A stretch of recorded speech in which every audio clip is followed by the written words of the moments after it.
In the studio now with more details on the incredible heroism of the Emergency Volunteers Project, I'm honored to introduce Eitan Charnoff. Thank you so much. You're the spokesman for the Emergency Volunteers Project, are you not? So yeah, among other things. Among other things. So okay, what's the situation like on the ground right now? So the situation is that for the past now over 3 months, the Israeli Fire Service has been responding to an exorbitant number of fire calls along the Gaza border. There's been over 1,100 fires started in the Gaza periphery area by these balloons and kites. In how long of a period of time? Just under 4 months. Wow. Just under 4 months, yeah. And I can tell you that although this day's not over yet, we've seen somewhere between 5 to 20 balloons coming in almost every day over this past week. Oh my gosh. So, so again, help put this into context, because sometimes we have difficulty really picturing such a great number. How much damage has been done?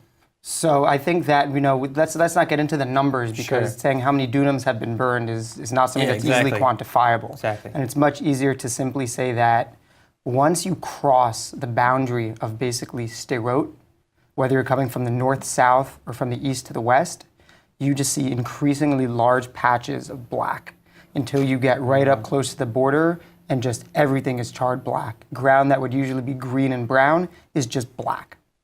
So, okay, how long has this project been around? How long has this cooperation been going on? Yeah, so the Emergency Volunteers Project was founded back in 2009 by a medic named Adi Zahavi. To this day, he's the organization's CEO. Cool.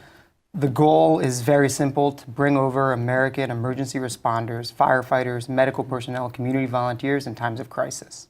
Is there, first of all, I guess, why American firefighters? Why, how did this project come about, really? So the project came about mutually here. I can kind of speak a little bit for both sides of the coin. I used to volunteer in a fire department in the U.S. before I moved here. I've been an emergency responder in Israel since the day I arrived 10 years ago.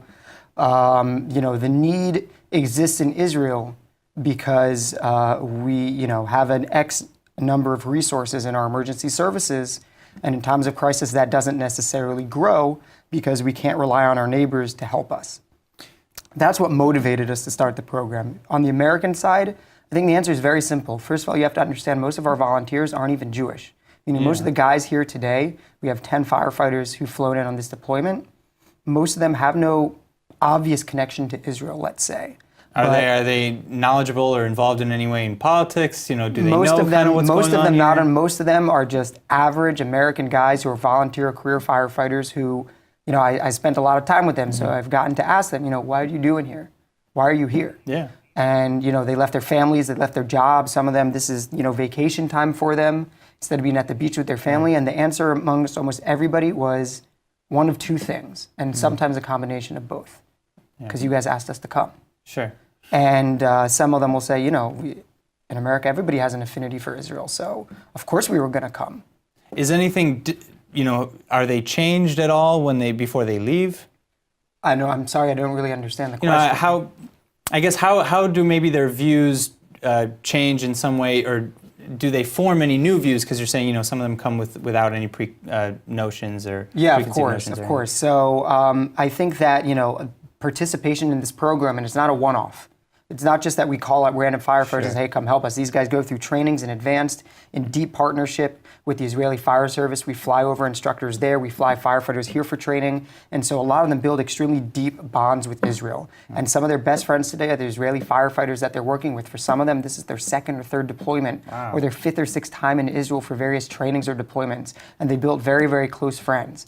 I'll also just want to point out that this deployment was sponsored by the Jewish Federations of North America. And these firefighters are here today because of them. And we have partnerships with a bunch of other federations across the U.S.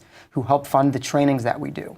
That's incredible. And, I can speak for everybody, I think, by saying thank you all for devoting your time and your lives and putting everything on the line. Eitan, thank you so much for coming in and sharing your story with us today. My pleasure. Thank you.